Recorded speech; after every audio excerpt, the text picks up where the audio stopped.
Are you actually dating a narcissist? There's so many people out there that are using the word narcissist just as a buzzword, right? Like so many people are using narcissist this, narcissist that, my ex was a narcissist. Like we hear this so many times. The questions posed a lot of times is, are people just using the word narcissist as a scapegoat? Are women just saying, hey, I dated a narcissist just to feel better about themselves? Is the prevalence of narcissists being exaggerated, or is it just a convenient trend to end up placing blame on someone else? So I want to talk to you a little bit about exploring like the claims of narcissism and talk about the piece of it being a genuine concern or a passing fad. And one of the things that people don't realize is narcissism is one of the personality disorders out there that is adverse to even getting diagnosed. So many people say like, oh, it's only this percent of the population, which typically, even on the low side, is about like 200 to 300 million. Typically is along the ideas of like, oh, well, it's this small of a population. Like, why is everyone talking about it? Like, why is it such a big deal? And I wanted to be able to dive into that a little bit. If you guys are new here, my name is Ben Taylor. I'm a self-aware narcissist on this channel to provide awareness about narcissistic abuse. I'm the founder of Raw Motivations, the creator of the Narc app, and your guide in the 7-day challenge called Escape Toxicity, the 7-day challenge to healing. It's for $7. You get lifetime access. You get put into a community of people that are going through the same challenge, helping understand about narcissistic abuse, reactive abuse, the guilt that you feel right now by being in or getting out of a toxic relationship and not sure if you should go back. So many times people get stuck in this thought process and get sucked back into the relationship because they haven't actually worked on themselves or changed the story that you actually believe. So check that out at escapetoxicity.com today.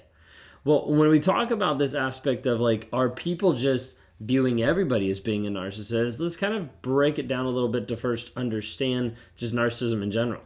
There's a lot of people that don't realize what narcissism actually is. Typically, it's just they think it's, oh, this person's on social media or this person's taking selfies of themselves. Like they must be all self-absorbed with themselves.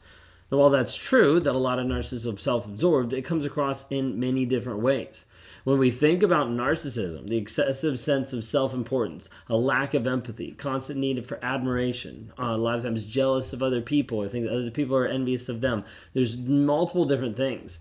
We see manipulation, control, gaslighting, all different types of things that happen in a toxic relationship. Now, the thing is, are there so many narcissists out there? That's for you to decide. When it comes down to it, we have some of the leading sources out there that say that narcissism is way more prevalent than what's even reported. Dr. Ramani and what she's learned and discussed and discovered and put out on social media and on all her courses and stuff has talked to even people saying like, hey, it's a lot more prevalent than just what we want to believe it is. Part of this is because of society. Society as a whole is becoming very narcissistic and entitled to the things that they actually want, entitled to the things they think they deserve, entitled to a culture of people that doesn't actually want to work or put in effort to actually get the things that they desire in life. And so we see this rise of narcissism continue to happen even more. But you need to be able to understand, like when we talk about narcissism, like there might be narcissists and then there might be people who exhibit narcissism. So there could be like on different aspects. There could be someone who is very low on the spectrum but is abusive, and there could be someone who is very high on the aspect of narcissism because it is a giant spectrum of what it actually looks like. From someone who has the traits to someone who has the diagnosed personality disorder. And all along in this entire like aspect, you need to be able to understand like, hey, at the end of the day, someone could be a narcissist or someone could have narcissistic personality disorder. And either way, what matters is how they're actually demonstrating, like what they're actually showing on a consistent basis. So too many times people look for the label to be able to say, now I can leave. Now I know that this relationship is over. Now I know that I can give up and I can go focus on myself. Versus saying like, wait a second, whether this person has the label or doesn't have the label, you're still in a relationship that is mentally, emotionally abusive.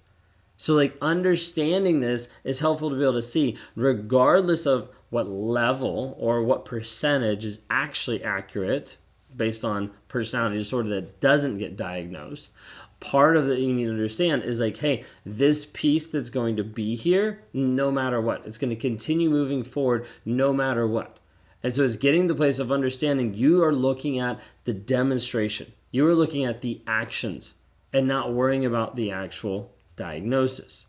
So you need to be able to understand that you might be in a place where you identify, hey, the person that I'm with has narcissistic traits, or I see the past partners that I've been, they might be narcissists as well. Maybe they've got the grandiose sense of self. Like they're always looking for attention. The lack of empathy is prevalent. Like all these different pieces. And what it does is it has a big impact on the relationship and oftentimes will put you in emotional distress, undermining your self-esteem, self-worth, and putting you in your place that you don't even know who you are. So like this is a huge piece that happens inside narcissistic relationships, and people are like, well, maybe it's just too much. Like maybe there's not actually that many narcissists out there. Maybe you're just making it up. So I think another thing that is different and that you have to be able to understand is in recent years, there's been a lot of awareness. There's been a lot of education that's been just put out there that wasn't out there before. Like several years ago, like the education was there. It was written in some books, but it wasn't as prevalent on social media. It wasn't prevalent as much online for people to be able to access and see. And in the recent years, there's been an increase of the awareness and education about it. So people are starting to pick up on more information and pick up on more support online to be like, wait a second, I struggle with that too. I struggle with that too.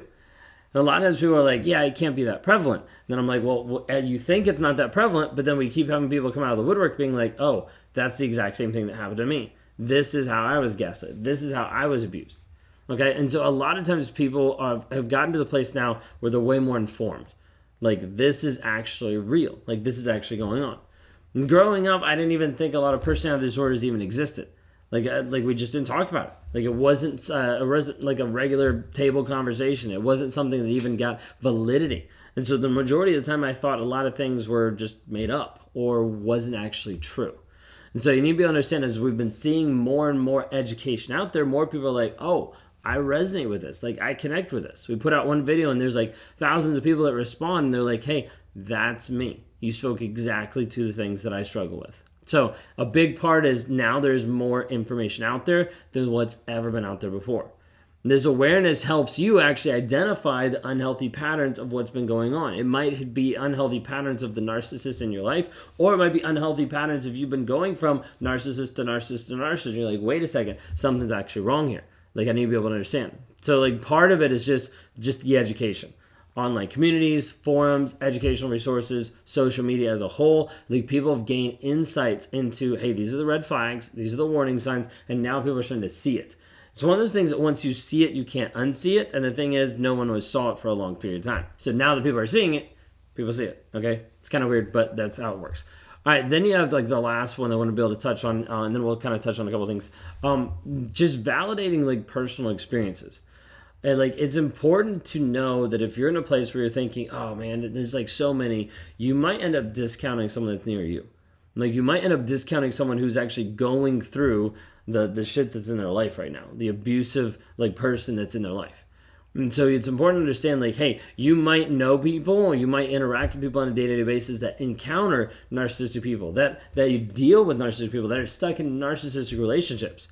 Now, not every bad relationship is a narcissist. We're not saying that, okay? But a lot of people start to resonate with what we say based on society and based on a lot of relationships that are out there.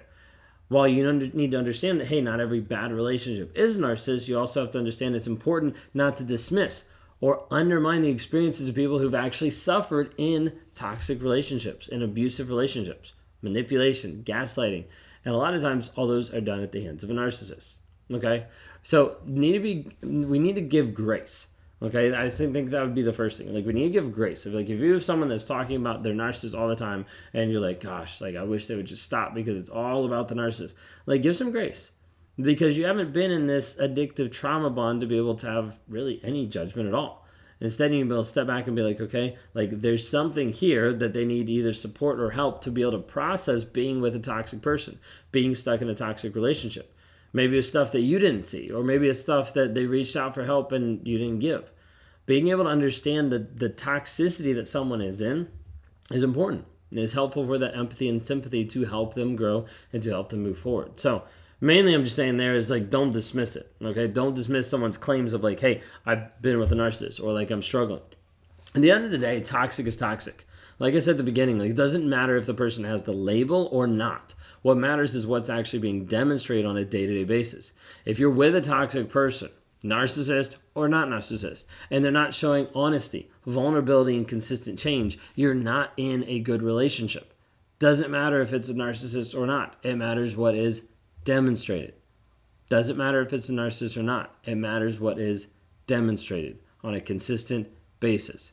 If that's you today and you're like, hey, I'm struggling because this relationship, I'm not sure if they're narcissistic or not. I'm not sure what they're demonstrating or not. I'm getting kind of in the fog, the fear, the obligation, the guilt.